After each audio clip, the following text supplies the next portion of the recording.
मैं अब आज को आपको सिखा रहा हूँ टेंडा 300 और N300 और 301 की सेटिंग। सर्वप्रथम को आप गूगल क्रोम खोल लें और इसकी आईपी जो है वो है 192.168.0.1। लैन कैबिन को टेंडा की वैन पोर्ट छोड़ के जो लास्ट में 3 पोर्ट है ना, उनमें से किसी में प्लग करके मैं लैपटॉप या डेस्कटॉप पे इन कर लीजिए। लगाने के बाद में इसको एंटर कर दीजिए। सर्वप्रथम आपके सामने इस तरीके का पॉपअप खुल के आ जाएगा। हम लोग याद ध्यान दें कि अगर आपको आपके आईएसपी ने यूजर नेम पासवर्ड PPPoE का दे रखा है तो यहाँ डाल लीजिए, नहीं दे रखा है तो आप इसको छोड़ दीजिए।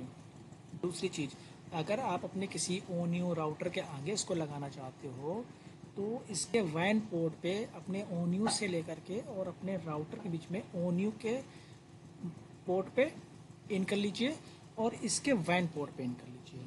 ठीक है, ठीक है। मैं बताना चाहता हूँ, मान लीजिए आपको डायनेमिक पे चलाना है तो आपको क्या करना है, यहाँ पे अपने टेंडर का कुछ नाम रख लेना है। मैंने जैसे लिख लिया इसमें ऑर्बिक।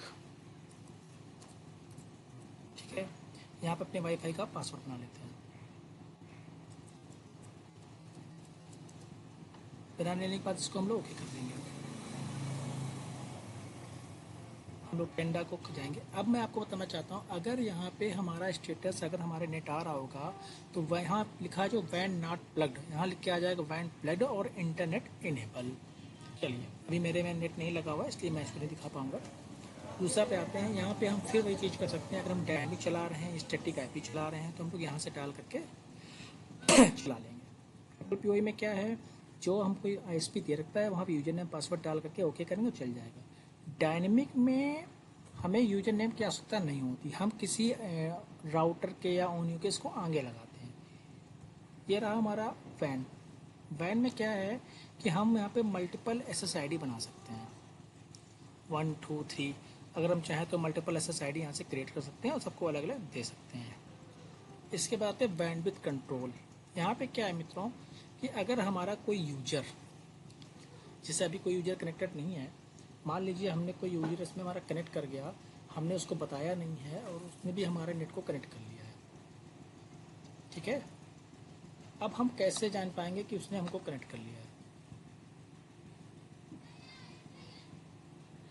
अगर कोई यूजर जैसे कनेक्ट कर गया दूसरा हमारा, जिसको हमने नहीं बताया है, घर के किसी बच्चे से या किसी से किसी जान गया है हमारे बारे में, तो मैं रिफ्रेश करूँ, देखिए जैसे कि ये आ गया है पोको, तो हम क्या कर सकते हैं, हम इसको लिमिट असाइन कर सकते हैं कि तुम 2 MBPS 128 इतने यहाँ पे चला लो यार। नहीं तो हम इसको ब्लैक लिस्ट भी कर सकते हैं। हम इसको यहाँ जाएंगे, ओके करेंगे,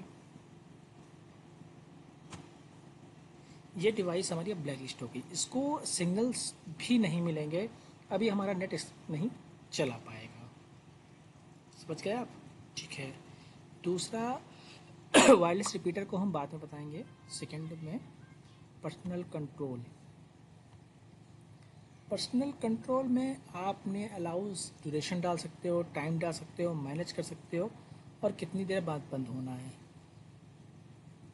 एडवांस्ड, यहाँ पे वो मैक एड्रेस आएंगे जिनको आपने ब्लैक लिस्ट कर रखा है। अगर आपको यहीं से वाइट लिस्ट करना है तो आप यहाँ पे जाएंगे और जिसको भी आपने ब्लैक लिस्ट कर रखा है उसका वाइट लिस्ट कर लेंगे। एडमिनिस्ट्रेशन बहुत ज़रूरी चीज़ है। जो लोग स्टैटिक आईपी चलाते हैं उनका क्या होता है, बार बार राउटर कॉन्फ़िगरेशन बिगड़ता रहता है, क्योंकि हैकर्स बराबर आपके आईपी को हिट करते रहते हैं।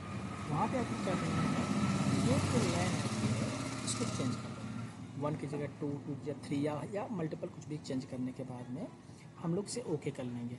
जैसे यहाँ 2 या 3 या 4 कर लेंगे या और भी चेंज कर लेंगे। तो इससे क्या होगा कि हमारा जो लैंडिंग पेज जो हम लोग स्टार्टिंग में डाला था 192.168.0.1, उसकी जगह पे हमें वही आईपी डाल के खोलना है। इससे क्या होता है कि हैकर्स जो होते हैं वो समझ नहीं पाते कि हमारी आईपी क्या है, तो वो हमारे जो यूजर नेम पासवर्ड उसको हिट नहीं कर पाते और हमारे आगे की चीज़ों को चेक नहीं कर पाते।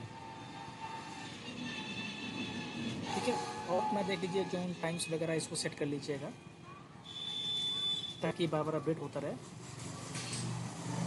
ठीक है, और अधिक जानकारी के लिए चैनल को सब्सक्राइब कर दीजिए और बेल आइकन जरूर दबा दीजिए। धन्यवाद।